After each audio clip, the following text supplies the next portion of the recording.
In the beginning. In the mid-1800s, when the East was young and the West was yet to be settled, a baby was born, named Charlotte. When she was nothing more than a bundle, she surprised her parents and puzzled the doctor by surviving several fevers.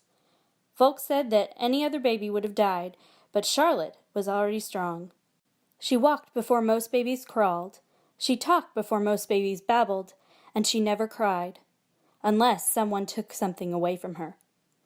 A few months after Charlotte's second birthday, on a blustery evening, she rode with her parents towards their small farm in the New Hampshire countryside. Their horse-drawn wagon was rickety and swayed back and forth with each gust of wind. Thunder made the horses skittish, and they reared and struggled in their harnesses.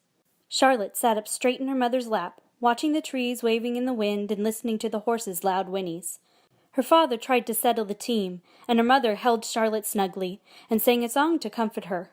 But Charlotte wasn't afraid. A crack of lightning lit up the countryside, and the horses lurched forward, reeling down the road out of control. "Hold on!" yelled her father. "Stop!" screamed her mother. "Keep them straight! Keep them straight!" Charlotte's mother clutched her closer and tried to hold on as the frantic horses dragged the wagon over the bumpy road. Her father hollered, "Whoa! Whoa!" But the horses had already lunged down a steep hill crowded with trees and boulders. Tree limbs smacked the horses, frightening them even more. The wagon followed, plunging over the side and smashing into tree trunks before it overturned on a rocky ledge. Charlotte was thrown free of the splintered wagon and landed in a bed of tall grass. Her father and mother were killed instantly. Unharmed, Charlotte waved to the snuffling horses who were now free of the wagon. Like nursemaids, they hovered around her. At times, they whinnied as if calling for help. Rain drenched the countryside, and Charlotte shivered through the night.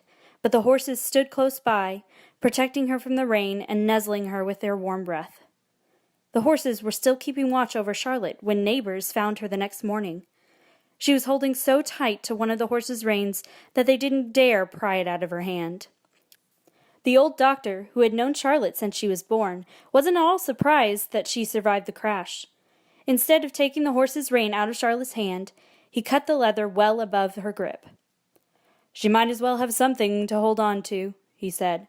"She hasn't got much else. There's no other family to speak of." The doctor looked up at the people who had found her. "We've got enough mouths to feed," said the man, and he and his wife turned away. "I hate to think you'll grow up in an orphanage," the doctor said as he carried Charlotte.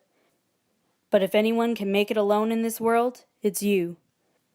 Since the day you were born, you've been determined as a mule and tough as a rawhide bone."